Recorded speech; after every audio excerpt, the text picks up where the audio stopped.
The Lallan top show is sponsored by next door hub. अपने business को online लेकर आओ फ्री में। नेक्स्टडोर हब पे अपना दुकान ऑनलाइन करना है एकदम आसान।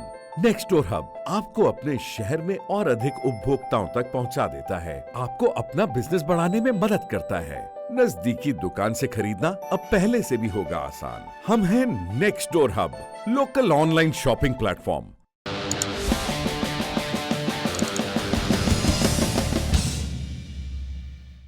नमस्कार, सौरभ द्विवेदी नाम है हमारा और आप देखना शुरू कर चुके हैं दी लल्लन टॉप शो।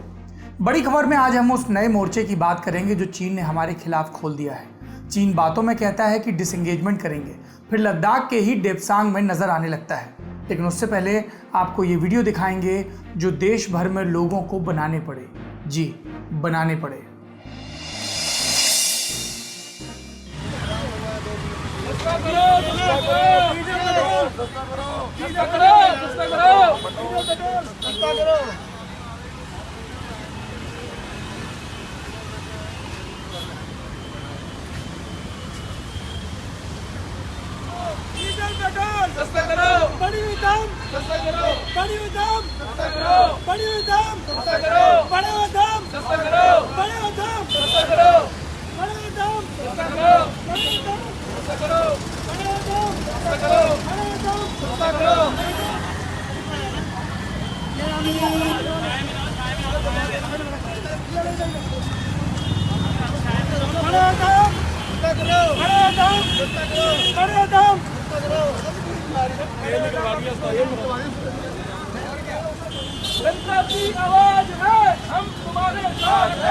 जिस बैलगाड़ी के गाड़ी के सामने आ जाने पर लोग खींचने लगते हैं, उसी पर तख्तियां लेकर चढ़ गए। फोटो खींच रही हैं, वीडियो बन रहा है। सघन ट्रैफिक, धुएं और हॉर्न के शोर के बीच एक बैल लाखों रुपए की ऑडी कार खींच रहा है। यह एक चलता फिरता मीम है। इलाहाबाद में एक कार को ठेले के पीछे जोता गया। एक जगह साइकिल रिक्शा में भी कार खींचने के लिए जोता गया। इंदौर में कांग्रेस कार्यकर्ताओं ने बाइक को ठेले पर चढ़ा दिया। वाराणसी में सपा कार्यकर्ताओं ने बाइक को कफन उड़ाकर दफना दिया। यूपी में ही एक जगह सपा कार्यकर्ताओं ने भैंस के आगे बीन बजाई। कानपुर में एक ट्रक को खींचने के लिए लोग ही जुट गए। बिहार, जहां चुनाव है, वहां तेजस्वी यादव ने अपने समर्थकों के साथ ट्रैक्टर खींचा। ये सारी तस्वीरें और बातें आपको इसलिए बताई गई कि आप समझ सकें कि तेल की बढ़ती कीमत को लेकर नाराजगी कितनी व्यापक है। विपक्षी पार्टियां भी अब इसे मुद्दा बना रही हैं। 24 जून को पेट्रोल डीजल की कीमत बढ़ते हुए लगातार 18 दिन बीत चुके थे। 7 जून से लगातार दाम बढ़ाया जा रहा था। तभी सरकार ने गुड न्यूज दी, कहा कि अब तेल का भाव नहीं बढ़ाएंगे। ये खबर समाचार माध्यमों ने छाप भी थी, पेट्रोलियम एवं प्राकृतिक गैस मंत्रालय के एक सीनियर अधिकारी के हवाले से। लेकिन 25 जून को ही पेट्रोल की कीमत 16 पैसे प्रति लीटर और डीजल की कीमत 14 पैसे प्रति लीटर बढ़ा दी गई। अब कीमतें सिर्फ बढ़कर शांत नहीं होती, वो रिकॉर्ड भी बनाती हैं। 24 जून को इतिहास में पहली बार डीजल पेट्रोल से आगे निकला। 25 जून को डीजल इतिहास में पहली बार 80 रुपए से महंगा बिका। अब तक पेट्रोल 8 रुपए 66 पैसे और डीजल 10 रुपए 63 पैसे महंगा हो चुका है। सोशल मीडिया पर लोग छांट छांट कर भाजपा का पीआर मटेरियल निकाल रहे हैं, जब वो विपक्ष में बैठा करती थी और तेल की कीमतें बढ़ने पर आंदोलन किया करती थी। लेकिन फिलहाल भाजपा और सरकार दोनों इस मुद्दे पर शांत हैं। देखते हैं कि ये शांति कितने दिनों तक कायम रहती है, कब तक सरकार इस मुद्दे से मुंह मोड़े रहती है। हमें आ रही है याद वो तस्वीर जब अटल बिहारी वाजपेयी बैलगाड़ी पर सवार होकर संसद पहुंचे थे विरोध के लिए।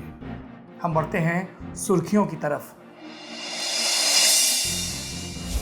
पिछले 24 घंटे में 16,922 नए मामले सामने आए कोविड-19 के। इस संख्या में सिर्फ 78 जोड़ने पर 17,000 हो जाता है। कोविड-19 के नए केस लोड के मामले में ये एक रिकॉर्ड है। इसी दौरान 418 मरीजों की मौत हुई, 13,012 लोगों को डिस्चार्ज भी किया गया।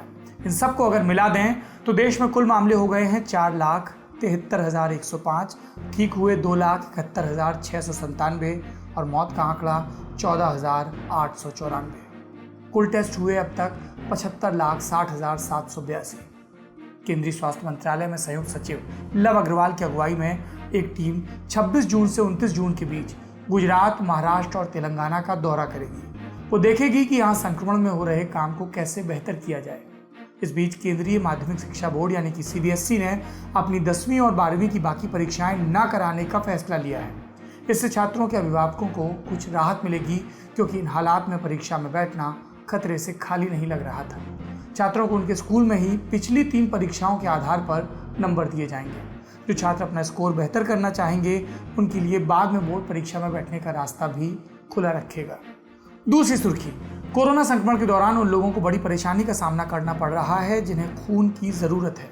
रक्तदान कम हो रहा है क्योंकि लोग घरों से निकलकर अस्पताल जाने का खतरा नहीं उठाना चाहते। ऐसे लोगों की मदद के लिए इंडियन रेड क्रॉस सोसाइटी ने ई ब्लड सर्विसेज नाम से एक ऐप लॉन्च किया। केंद्रीय स्वास्थ्य मंत्री हर्षवर्धन ने इस ऐप का शुभारंभ किया। उन्होंने समाचार एजेंसी ANI को बताया कि ज़रूरतमंद लोग इस ऐप पर रजिस्टर कर सकते हैं और जान सकते हैं कि उनके लिए खून कब तक उपलब्ध हो पाएगा। इसमें 4 यूनिट खून की मांग जारी की जा सकती है। इंडियन रेड क्रॉस से जुड़े ब्लड बैंक इसके लिए 12 घंटे तक इंतज़ार करेंगे। ये एक अच्छी पहल है। रक्तदान ज़रूर करना चाहिए और अब तो एक सुरक्षित तरीका भी हो गया। मैं भी करूँगा, आप भी ज़रूर करिए। तीसरी सुर्खी, उत्तरी कश्मीर के सोपोर में आज सुबह सुरक्षा बलों और आतंकवादियों के बीच एक मुठभेड़ हुई जो दोपहर बाद तक चली। घटनास्थल से 2 शवों के साथ 2 AK-47 राइफल बरामद हुई। फिलहाल ये मालूम किया जा रहा है कि ये लोग कौन थे और इनका संबंध किस आतंकवादी संगठन से था। आखिरी सुर्खी एक अच्छी खबर से जुड़ी है। सोशल मीडिया पर बेंगलुरु में भाजपा पार्षद मनोहर शेट्टी की तस्वीरें वायरल हो रही हैं। तस्वीरों में शेट्टी एक मैनहोल माने नाले के ढक्कन से अंदर उतरते हुए नजर आ रहे हैं। एक समाचार चैनल से बात करते हुए शेट्टी ने कहा कि नाला साफ करने की कोशिशें असफल रही थी। नाला साफ करने वाली मशीन का जेट ऑपरेटर उसके अंदर नहीं जाना चाहता था, तो वो खुद ही श्रमिकों के साथ उतर गए। ये खबर इसलिए भी बनी कि तमाम दावों, वादों और कानूनों के बाद भी हमारे यहाँ नाला साफ करने का काम एक खास वर्ग और एक खास समाज के जिम्मे डाल दिया गया है। पूरा सिस्टम और समाज इसे बेहद ज़रूरी काम को इतना हेय मानता है कि कभी आंख उठाकर नहीं देखता कि जो ये काम करते हैं उनकी सुरक्षा की स्थिति कैसी है। ग्लव्स, नाक पर लगाने के लिए मास्क या दूसरी चीज़ें, या उनके लिए कोई सुरक्षा बीमा। ऐसे में जब एक जनप्रतिनिधि अपने पूर्वाग्रह किनारे रखकर नाले में उतरता है तो उसकी तारीफ होनी ही चाहिए। अब बढ़ते हैं दिन की बड़ी खबर की तरफ। बड़ी खबर में आज बात भारत और चीन के झगड़े की, जो धागे की तरह इतना उलझ गया है कि सुलझाने के लिए सिरा नहीं मिलता। देश के प्रधानमंत्री कहते हैं कि भारत की जमीन में कोई नहीं घुसा। रक्षा मंत्री रूस के दौरे पर रक्षा समझौते कर रहे हैं। सहयोगियों से रिश्ता मजबूत कर रहे हैं। सीमा पर भारत और चीन के बीच कोर कमांडर स्तर की बातचीत होती है, जिसके बाद सेना का बयान आता है कि बात शांति की तरफ आगे बढ़ रही है। और फिर सैटेलाइट वाली तस्वीरें आती हैं जिसमें आर्मी सूत्रों के हवाले से खबर होती है कि चीन फिर भारत की ज़मीन पर घुस आया है। पिछले 1.5 महीने में लद्दाख में सेनाओं के बीच ये चूहे बिल्ली वाला खेल चल रहा है। आज खबर आई कि चीन भारत के इलाके में घुसा है, पहले से ज़्यादा जगह पर और पहले से ज़्यादा तादाद में। अब कहाँ कहाँ चीन आया है और इसमें हमारा कितना इलाका गया है, ये पूरी खबर आपको विस्तार से समझाएंगे। 15 जून की रात को भारत और चीन की सेनाओं के बीच हिंसक झड़प हुई थी, जिसमें भारत के 20 जवान शहीद हुए। चीन के कितने हुए, चीन ने अब तक नहीं बताया। ये झड़प लाइन ऑफ एक्चुअल कंट्रोल यानी LAC से भारत के इलाके में गलवान घाटी में हुई थी। गलवान घाटी कहाँ है, नक्शे में देखिए। गलवान में भारत का पेट्रोलिंग पॉइंट 14 है। पेट्रोलिंग पॉइंट का मतलब वो इलाका होता है जहाँ तक हमारे जवान पेट्रोलिंग के लिए, गश्त लगाने के लिए जाते हैं। पेट्रोलिंग पॉइंट का मतलब LAC नहीं है, वो थोड़ी आगे हो सकती है। 15 जून को कर्नल संतोष बाबू ने वो टेंट जला दिए थे जो पेट्रोलिंग पॉइंट 14 के पास चीनी सेना ने हमारे इलाके में बना लिए थे। इसके बाद यहाँ हिंसक झड़प हुई और दोनों सेनाएं पीछे हट गई। फिर 22 जून को कोर कमांडर स्तर की बातचीत दोनों सेनाओं के बीच हुई। इसमें भारत की तरफ से 14वीं कोर के officer in command Harinder Singh ने हिस्सा लिया। ये बैठक 11 घंटे चली। खत्म हुई तो भारतीय सेना का बयान आया कि बातचीत सकारात्मक रही और भारत ने यथास्थिति बनाए रखने की मांग की है। लेकिन 24 जून को ही शाम तक खबर आ गई कि जिस जगह भारत और चीन के बीच हिंसक झड़प हुई थी, चीनी सेना वहीं फिर से पहुंच गई है, इस बार ज़्यादा तादाद में। वहां पर टेंट भी गाड़ लिए हैं और अपने सैनिकों के परमानेंट रहने की व्यवस्था भी की जा रही है। घुसपैठ वाली बात यहीं नहीं रुकी। इकोनॉमिक टाइम्स अखबार में मनु पब्बी की खबर के मुताबिक चीन अब देप्सांग में भी भारत के इलाके में घुस आया है। देप्सांग कहाँ है, नक्शे से समझिए। ऊपर ऊपर दौलत बेग ओल्डी एयर स्ट्रिप और उससे नीचे नीचे डेप्सांग पोस्ट। खबर के मुताबिक डेप्सांग वाले इलाके में न सिर्फ चीनी जवान घुस रहे हैं बल्कि तेजी से 2 सड़कों का काम भी शुरू कर दिया है। ये सड़कें एलएसी से भारत के इलाके की तरफ बढ़ाई जा रही हैं ताकि चीन की सेना का मूवमेंट आसान हो जाए। इसके अलावा टैंक और आर्टिलरी भी लाई जा रही है। अगर सूत्रों वाली ये खबरें सही हैं तो ये ज़्यादा चिंताजनक है। हम क्यों कह रहे हैं, समझिए विस्तार से। डेप्सांग दौलत बेग ओल्डी के नज़दीक पड़ता है। दौलत बेग ओल्डी में हमारा एयर स्ट्रिप है, हवाई पट्टी है, दुनिया का सबसे ऊंचा एयर स्ट्रिप है और उत्तर में चीनी सीमा के करीब है। यहाँ पर वायुसेना के सप्लाई वाले विमान उतर सकते हैं। दौलत बेग ओल्डी के पास ही काराकोरम पास है, दर्रा है जो आगे चीन के शिनजियांग प्रांत से जुड़ता है। दौलत बेग ओल्डी से एलएसी के समानांतर सड़क आती है जो दक्षिण में लद्दाख के दरबुक से जुड़ी है। इसे डीएसडीबीओ रोड कहते हैं। दरबुक से फिर ये लेह से जुड़ी है और दौलत बेग ओल्डी तक सप्लाई पहुंचाने का यही एकमात्र जमीनी रास्ता भी है। अब चीनी सेना डेप्सांग वाले इलाके में आगे बढ़ती है तो हमारी डीएसडीबीओ रोड और दौलत बेग ओल्डी एयर स्ट्रिप दोनों खतरे में आ जाएंगे। डेप्सांग में हम जिस जगह को एलएसी मानते हैं, चीन उसे नहीं मानता और 20 किलोमीटर अंदर भारत के इलाके में एलएसी बताता है और अपनी मनमर्जी वाले एलएसी के हिसाब से चीन भारत के इलाके में दाखिल हो रहा है। अप्रैल 2013 में भी चीन ने दौलत बेग ओल्डी से 30 किलोमीटर दक्षिण में डेप्सांग के इलाके में अपनी पोस्ट बनाई थी, जिसके बाद भारत और चीन में अभी जैसे हालात हो गए थे। फिर बातचीत के बाद 3 हफ्ते के गतिरोध के बाद चीन पीछे हटा था।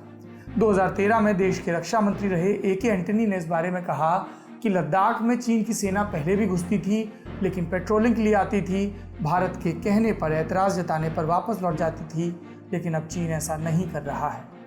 2013 वाला झगड़ा सिर्फ डेप्सांग में था, लेकिन इस बार चीन ने कई मोर्चे खोले हैं। डेप्सांग और गलवान के अलावा खबरें हैं कि भारत की गोगरा पोस्ट के पास भी बड़ी तादाद में चीनी सैनिक जमा है।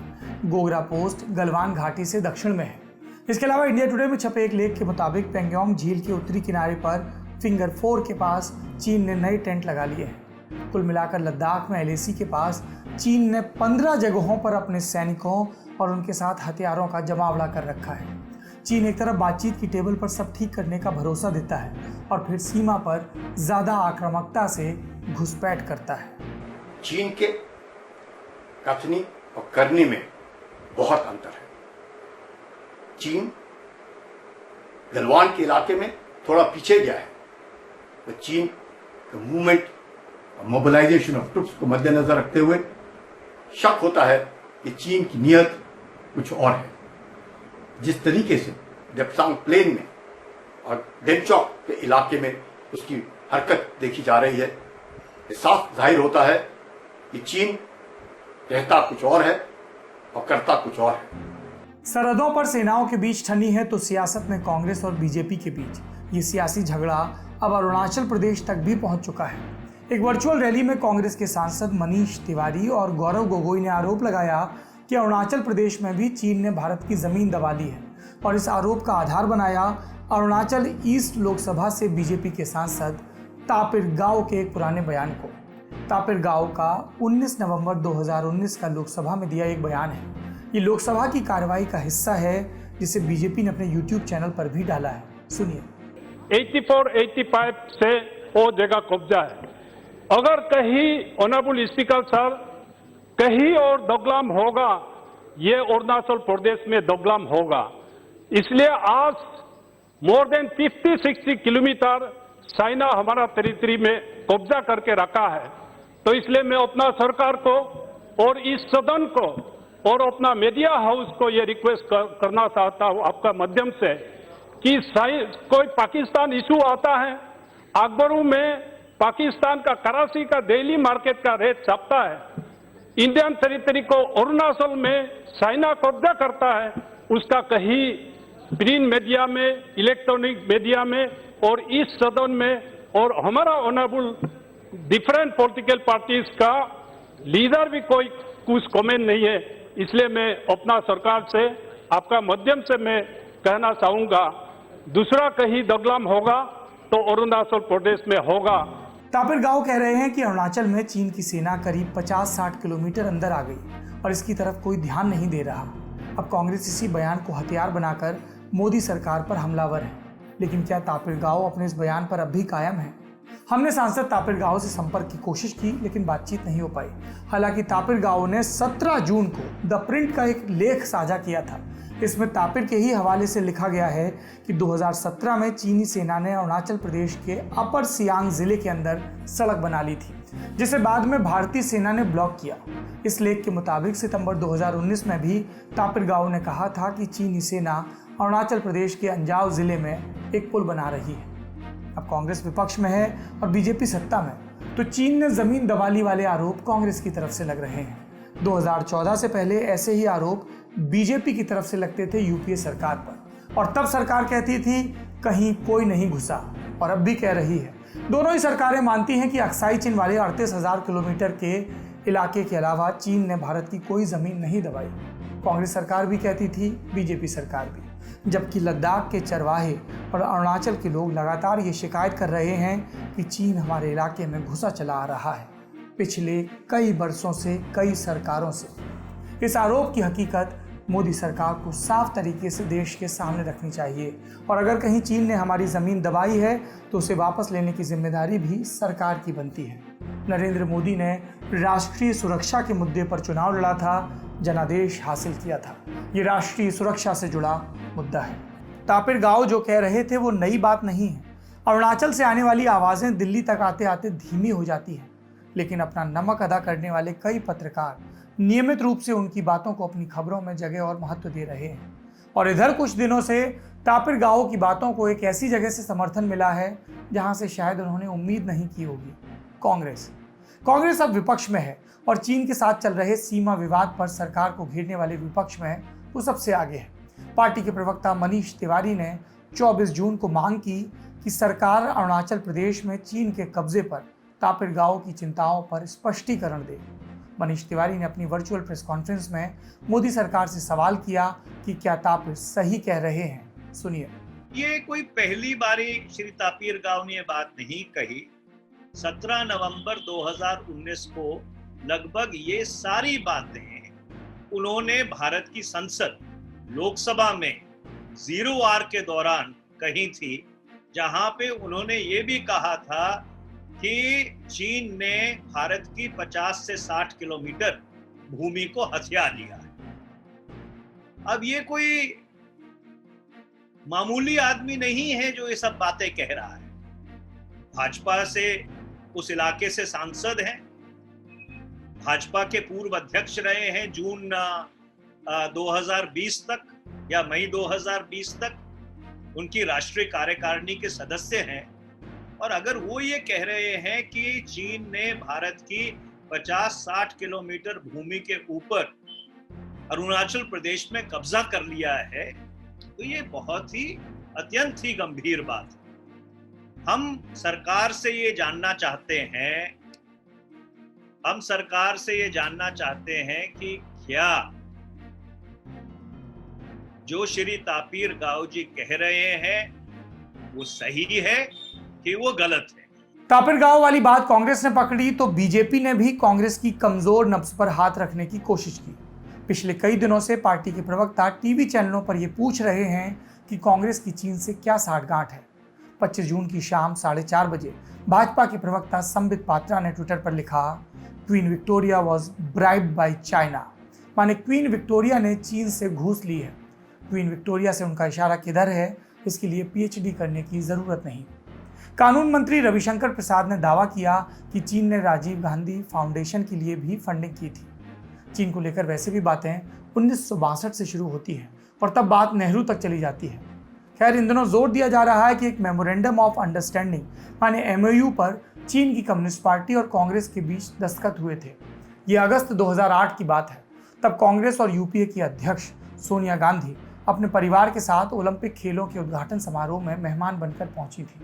इस MOU पर कांग्रेस के जनरल सेक्रेटरी राहुल गांधी और चीन के उपराष्ट्रपति और कम्युनिस्ट पार्टी पोलित ब्यूरो की स्टैंडिंग कमेटी के सदस्य शी जिनपिंग ने दस्तखत किए थे। इससे तब दो पार्टियों के बीच हुआ एक करार बताया गया था। तब की खबरों में छपा था कि MOU के तहत दोनों पार्टियां महत्वपूर्ण द्विपक्षीय, क्षेत्रीय और अंतर्राष्ट्रीय मुद्दों पर एक दूसरे से सलाह करेंगी। तब चीन के राष्ट्रपति हू जिनताओ थे। उन्होंने दुनिया के नेताओं के लिए एक भोज रखा था जिसमें सोनिया गांधी भी शामिल हुई थी। संयोग ये था कि इस करार के कुछ ही दिन पहले भारत की लेफ्ट पार्टियों ने यूपीए सरकार में भरोसा कम होने की बात कही थी। फिलहाल चीन के साथ चल रहे विवाद और कांग्रेस की सरकार से सवालों के बीच इस करार को कितना महत्व दिया जाए, इस पर मंथन चल रहा है। वैसे इस तरह के करार होते रहते हैं। 2008 में ही कांग्रेस ने अफ्रीकन नेशनल कांग्रेस के साथ भी एक एमओयू किया था, लेकिन भाजपा इस करार को लेकर आक्रामक हो रही है और कांग्रेस भारतीय जनता पार्टी के नेताओं के पुराने ट्वीट खोज रही है। मिसाल के लिए शिवराज सिंह चौहान का 26 जून 2016 का ट्वीट, जिसमें उन्होंने भाजपा और चीन की कम्युनिस्ट पार्टी के बीच समानताएं बताई थी। तो फिलहाल सरकार और विपक्ष का टाइम एक दूसरे को चीन के करीब साबित करने में जा रहा है।